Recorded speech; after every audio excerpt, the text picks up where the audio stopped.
Bom dia, meninas. Mais uma vez a gente está aqui para fazer a conclusão desse material. É um assunto de prova da gente: Índia, China, Hebreus, Fenícios e Persas.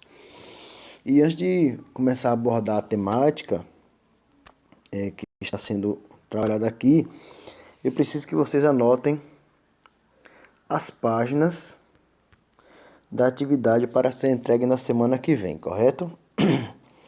Então aí, ó, vocês vão anotar as seguintes páginas. Preste atenção para todo mundo não vacilar, ok? Do capítulo 3, vocês vão anotar as páginas 71, 79, 80. Do capítulo 4, vocês vão anotar as páginas 91, 92 e 97, ok? Essas páginas aí, ó, 71, 79 e 80 do capítulo 3 e do capítulo 4, 91, 92 e 97, para entregar na próxima aula da semana que vem, ok? Anotem direitinho para não ficar com pendência. Então, pessoal, a gente vai estar trabalhando aqui agora a civilização indiana, né? E dentro desse processo da civilização indiana, dentro dessa abordagem que o professor vai estar fazendo, como se formou essa civilização indiana? Primeiro, ela vai se formar em pequenas comunidades, tá? Nas margens do rio Indo. E, na verdade, essa pequena comunidade às margens do rio Indo é onde está localizada hoje o Paquistão. Existia, naquele contexto da Índia antiga, as chamadas cidades de Harappa e Mohenjo-Daro, né? A gente vai ter mais na frente aí as comunidades harapenses e vocês verão isso. Dentro da comunidade ou da civilização indiana, a cidade de Harappa vai ser o centro mais poderoso ligado à questão econômica e à questão política no Vale do Rio Indo. Outro fator importante é que a agricultura nessa região vai ser a base da civilização harapense, né? Dessa cidade harapense. No entanto, os camponeses aqui cultivarão, em especial, algodão nessa região aqui do Vale do Rio Indo. Essa aqui vai ser as primeiras características da civilização indiana antiga, né? Na produção artesanal harapense, eu tenho o seguinte: esses harapenses aqui, eles vão desenvolver o artesanato que vai servir como moeda de troca, né? Isso vai ser relevante porque, professor, o que é que eles vão estar fazendo para servir como moeda de troca? Os instrumentos e armas, utensílios domésticos, joias. E, na verdade, um destaque para a comunidade arapense vai ser o seu sistema de escrita, que até hoje, por exemplo, não foi decifrado. Então, eles vão acreditar que uma das características da sociedade arapense na Índia é em uma deusa-mãe e em um deus cercado de animais. Essas características são muito peculiares dentro das primeiras civilizações indianas na Índia Antiga. Eu tenho a Índia também num período conhecido, e aí o seu livro traz essa abordagem, dentro do período chamado período Védico. E o que vai ser o período Védico, primeiro ano? Esse período Védico é um período onde vai organizar-se o Brahmanismo. E o que é o Brahmanismo? É uma das religiões que predominam até hoje na Índia, tá? Os Brahmanes. Como é que aparece, como é que chega, como é que chegamos a esse brahmanismo? Dentro de uma migração constante no território indiano, tá? Essas populações, chamadas de população Harappa ou arapense, começa a superlotar essas localidades. O que é destaque aqui, pessoal? O destaque aqui vai ser a chegada dos chamados arianos, ou dos árias, né, no Vale do Rio Ganges, que vão fundar essas primeiras civilizações. Um fator preponderante aqui, dentro do estudo da história da Índia, é esse período ariano, que os livros chamarão de Vedas, né, ou livros do conhecimento. E esse povo, né, será um destaque no período védico. Então, o período védico aqui vai ser um dos períodos mais longos da história da Índia, né? Como destaque para a civilização ariana. Dentro da sociedade indiana, eu tenho a chamada sociedade de castas. Essas castas, pessoal, elas estavam organizadas em camadas, de forma que eu não tinha aí uma mobilidade social. Ou seja, eu nascia naquela casta e eu morria nela, tá? A divisão de castas, ou seja, a forma como a Índia vai se organizar na sua sociedade, ela surge, ela surge com os arianos, né? Aqui no período védico. E começa a surgir a partir deles o preconceito com os nativos, ou seja, com os que lá habitavam. Então essa sociedade vai ser dividida em grupos ou em classes a partir dos arianos. E essas classes ou esses grupos serão rigidamente demarcadas. Professor, que grupos eram esses? Eu tinha os brahmanes, que era o brahmanismo, né? Quem eram os brahmanes? Sacerdotes de uma casta dominante, vão ocupar os melhores cargos, né? E eu tinha também os kshatriyas, né? Que eram os nobres guerreiros que acompanhavam os brahmanes também.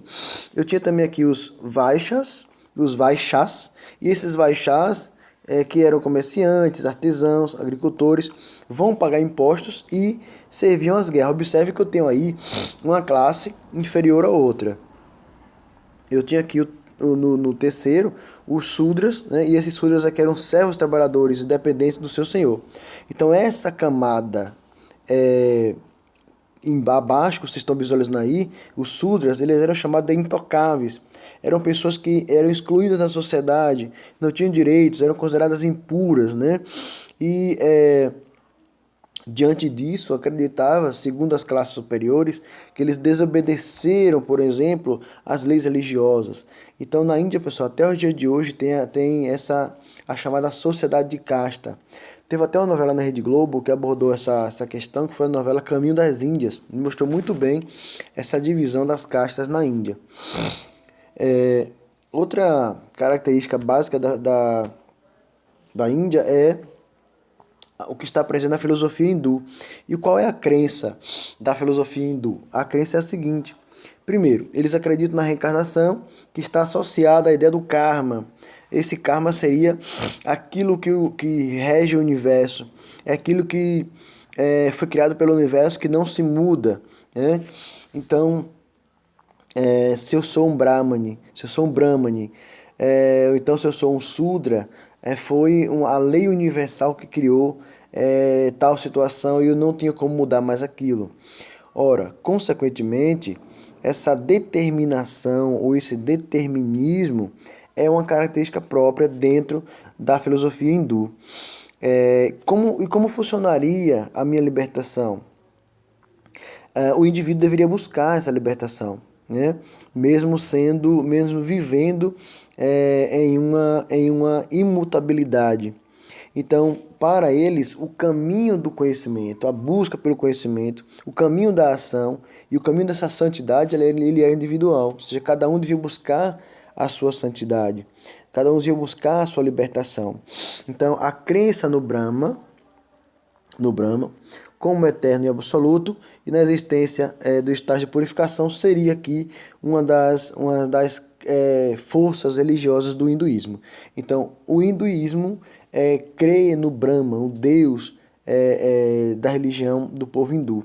Então, o brahmanismo como é que poderia dizer? É uma religião, né? Onde é um Deus, o Deus Brahma do povo hindu, onde eles acreditam que cada um, de forma individual, deve buscar a sua libertação. Dentro da perspectiva da história do povo da antiguidade, eu tenho também os fenícios. Professor, quais as características dos povos fenícios? As características, pessoal, é povo navegante, né? É um povo que navegava, é um povo que usava o mar como prática comercial. Então, toda vez que eu colocar uma questão de prova falando dos fenícios, você relaciona de imediato a ótimos navegantes, construtores de navios, de embarcações ou coisa parecida. Então, as principais características dos fenícios eram excelentes navegadores e comerciantes, Eles também inventarão um alfabeto que vai servir até o dia de hoje como base para o nosso.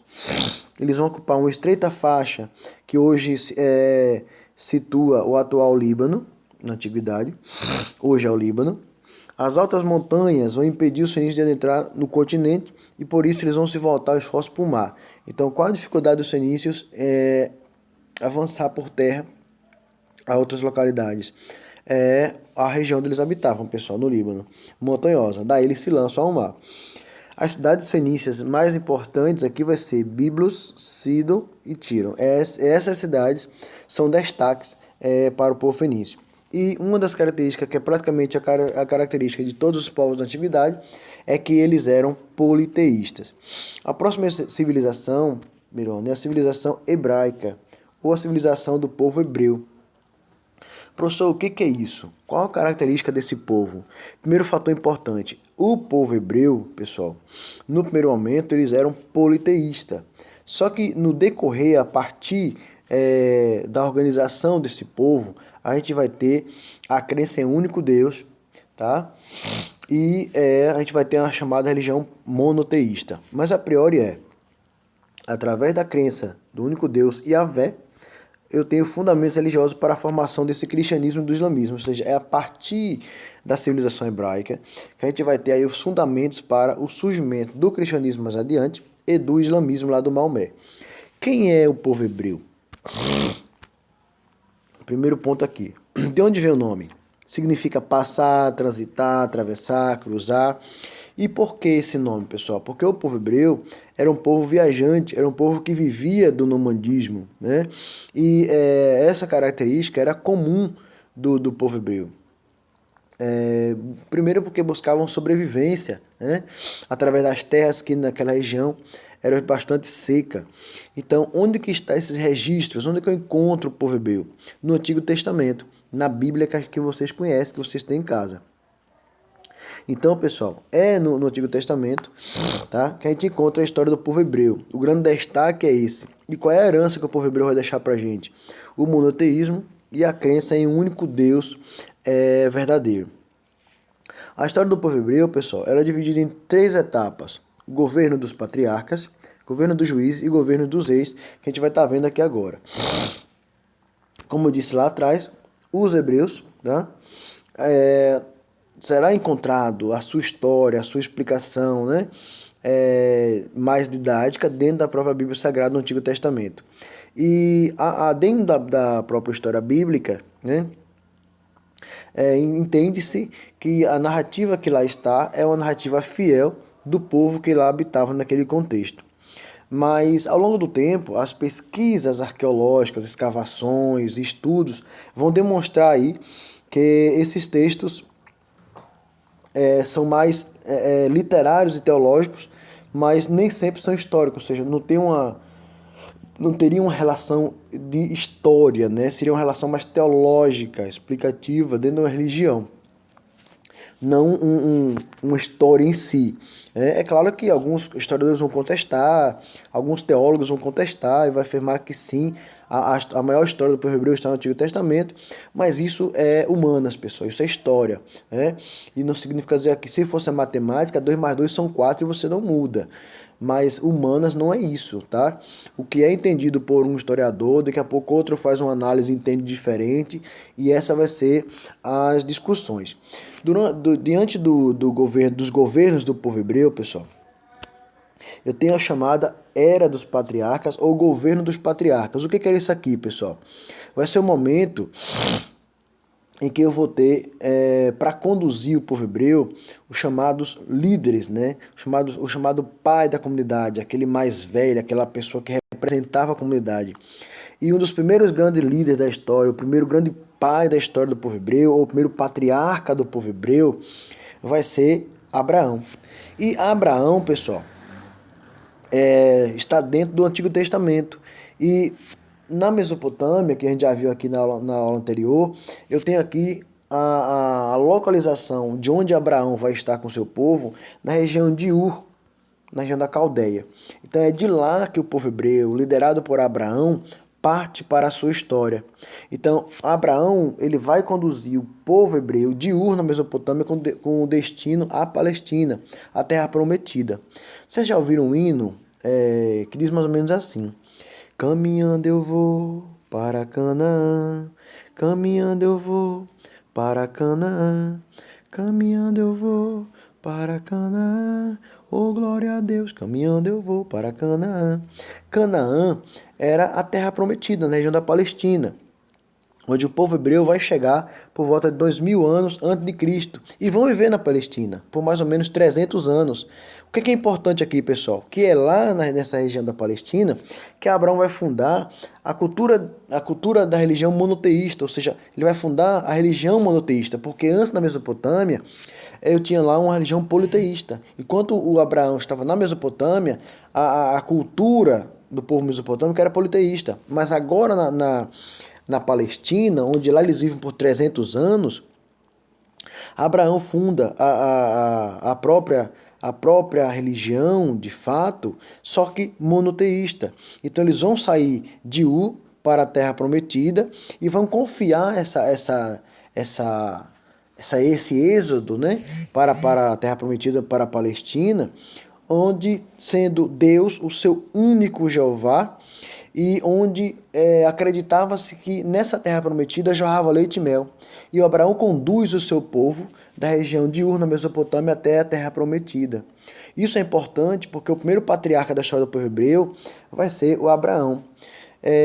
Dentro da era dos patriarcas, eu tenho aqui Abraão, que vai ser o primeiro patriarca, Isaac e Jacó. Então, quando Abraão conduz o seu povo à terra prometida, eu também tenho aqui, pessoal, dentro da história do povo hebreu, a fuga do povo hebreu da escravidão lá do Egito, que eu já abordei com vocês no conteúdo do Egito, que vai ser liderado por quem, pessoal? Por Moisés. E quem é que vai tirar o povo hebreu do Egito? Vai fugir de quem? Dos castigos do faraó. Eu falava com vocês na aula anterior sobre os egípcios. Então, tenho, além dos patriarcas, eu tenho a era dos juízes, que tenho como governantes o Gideão, Sansão e Jefté, e o Jefté, que serão também a era dos juízes. Na monarquia, eu tenho, governando o povo hebreu, Saul, Davi e Salomão.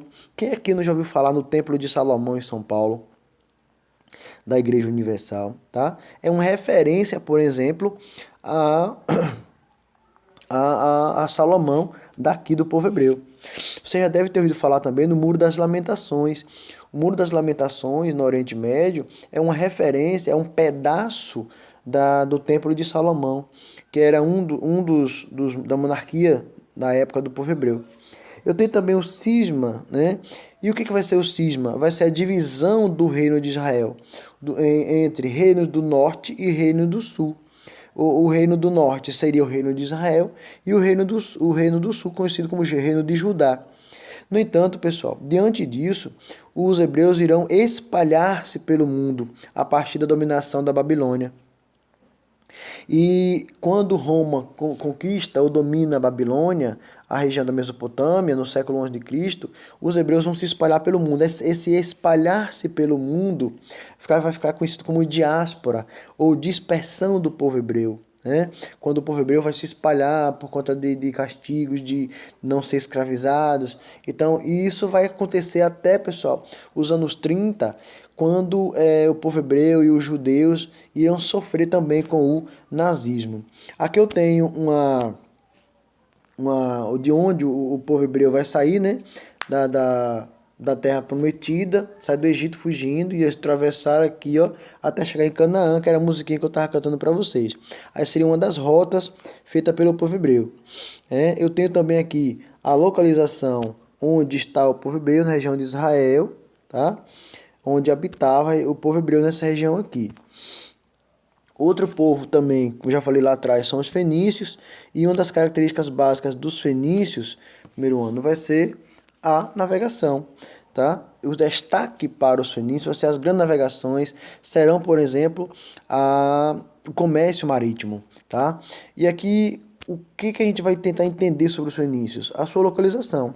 Então os fenícios eles vão viver no norte da Palestina, né? Na região onde hoje também compreende o Líbano. Eles vão viver em cidades independentes e as principais cidades fenícias eram Biblos, Tiro e Sidon, tá? Não esquecem disso, pessoal. Isso pode ser assunto de prova da gente. Característica dos fenícios: eram excelentes navegantes e comerciantes, né? Primeiro, eles vão dedicar-se ao comércio internacional, ou seja, vão além mar, não vão ficar somente nas regiões de Bíblia, Tiro e Sidon, vão mais além, e vão chegar, por exemplo, a colonizar algumas regiões, incluindo a Espanha, né? E a principal colônia dos fenícios era Cartago, que ficava próximo de Roma. E vocês vão ver quando chegarmos no conteúdo Roma que as guerras púnicas irão envolver, por exemplo, Roma versus Cartago. Tá? E Cartago vai ser uma cidade muito importante. Professor, onde é Cartago? Hoje é a Tunísia, tá? No Oriente Médio. Ainda sobre os fenícios, o comércio deles era a principal atividade, né? Quem era a elite fenícia? Os navegadores e os comerciantes. Esses grupos aqui, pessoal, por terem condições econômicas, eles irão, por exemplo, dominar a política. Como que era chamada essa política dos fenícios? Tassalocracia. E por que tassalocracia, professor? Porque ao mesmo tempo que eu era um chefe político, eu também era um chefe econômico, era um chefe religioso, tá? Isso vai ser um destaque aqui para o povo fenício. Como é que era feito o comércio através dos fenícios, pessoal? Através das trocas, né? E uma das formas que os fenícios vão encontrar para facilitar esses registros era através da escrita, né? E eles vão criar um alfabeto com 22 letras, tá? Muito semelhante ao nosso, que vai ser depois adaptado pelos gregos, pelos romanos, que vai gerar, por exemplo, o chamado alfabeto latino, que é o que nós temos hoje. Então eu tenho aqui o seguinte sobre os fenícios. No Egito, eles criaram as escritas, os hierógrafos, como eu já mostrei para vocês. Na Mesopotâmia, a escrita cuneiforme, aqui, ó, e o alfabeto linear. Então olha aqui, ó, eu tinha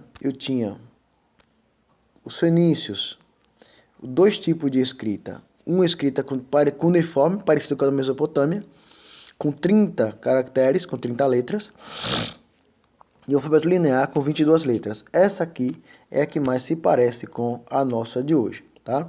Só para fazer uma observação, todas antes de Cristo, certo, pessoal? O outro povo também que se destaca aqui serão os persas, tá? E onde que está os persas, pessoal? Ele vai situar a leste da Mesopotâmia, hoje atual Irã, os persas. Observe que a Mesopotâmia é um celeiro de povos, certo? A civilização persa, pessoal, ela vai surgir da fusão, da união dos povos persas com os medos, né? Quem eram os persas? Povos do sul e os medos, povos do norte, por volta de 600 anos antes de Cristo. Essa fusão, essa união desses dois povos, os medos e os persas, dará origem a esse grande império que vai se formar a partir de agora. Então, a partir do século 6 a.C., esses persas irão estabelecer o império na antiguidade. Eles vão conquistar o Egito, vão conquistar a Turquia, a Palestina, a Síria, a Mesopotâmia, a própria Pérsia e o norte da Índia. Então, pessoal, observe que eu tenho tudo isso aqui conquistado pelos povos persas, né? Aí você pergunta, poxa, professor, então quer dizer que ele conquistou o povo hebreu, conquistou o Egito? Sério, sério. É só mostrar para você o poder de todos esses povos que eu mostrei para vocês aqui que os persas tinham, tá? Então, os persas, pessoal, ó, seus principais imperadores eram chamados de Shás. Os principais imperadores persas eram chamados de Shás, do persa Sá, tá? O primeiro imperador vai ser o Ciro, o segundo imperador Cambises e o terceiro imperador Dário I. Quando que os persas serão barrados? Quando que os persas serão sufocados na sua expansão? São sufocados, pessoal, a partir do século V a.C. pelos gregos, né? Nas chamadas guerras médicas, onde os persas vão ser conquistados pelo Alexandre Magno da Grécia. Então, a partir de agora, a gente vai ter dentro do Império Persa, uma característica mais peculiar. inclusive dentro da própria economia, né? Onde a agricultura era a base de tudo, como assim na antiguidade era o que era a base de tudo também, que era a agricultura, e o comércio vai ser facilitado não pelo mar, pela água, mas pelas estradas que eram construídas pelos chás, ou seja, pelos imperadores, que tinham um papel muito importante, que na teoria eles utilizavam até uma frase que era: governar é construir estrada, ou seja, era uma forma de chegar a determinados locais. Deixa eu voltar um pouquinho. Eu tenho aqui um dos mapas da Pérsia, né? Próximo à Babilônia, lá na Mesopotâmia. Aqui está a Mesopotâmia, no rio Tigre e Eufrates, certo? Então eu tenho aqui ainda, sobre os persas, uma das características que é muito importante. O Império Persa, pessoal, vai ser, diante do seu tamanho, diante da sua evolução, ele vai se tornar tão grande diante de tantas conquistas do povo persa, que vai ser necessário dividir o império em províncias. Essas províncias divididas eram chamadas de satrápias no Império Persa, que era governada por governantes de confiança desses satrápias, né?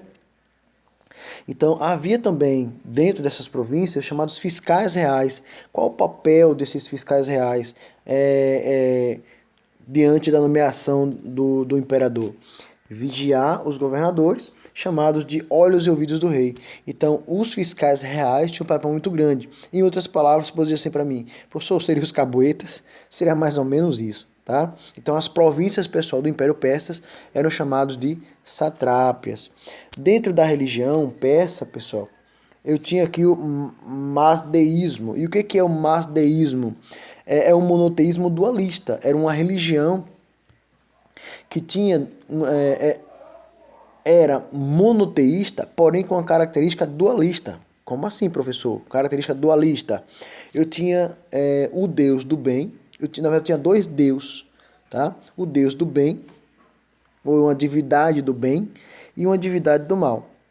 A divindade do bem era o Hormuz ou Ahuara Mazda, e o do mal, Arimã. E essa característica vai ser pregada pelo profeta Zaratustra, ou Zoroastro em grego. E essa religião persa era chamada de zoroastrismo. Então, pessoal, a religião persa era uma religião monoteísta com característica dualista. E por que característica monoteísmo dualista? Porque eu tinha lá dois deuses, tá? Um deus do bem, outro deus do mal. Tá? Zoroastrismo era a religião do povo persa. Eles acreditavam em anjos, demônios, na vinda de um salvador, no juízo final, na ressurreição dos mortos, na crença de que através do judaísmo passara a ser o cristianismo. Tá? Isso vai ser relevante a partir de agora, pessoal, porque essas características que eu estou mostrando para vocês são características importantes para a nossa avaliação, certo? Esse assunto é o assunto de prova da gente. Espero que vocês tenham compreendido, né? Leiam, revejam a aula de novo, se não compreendeu, para que vocês possam ficar craques e acertar as questões da minha prova, ok? Então, a todos, até amanhã na nossa aula de arte, com nossa atividade com áudio, para fecharmos a nossa unidade, ok? Um abraço a todos.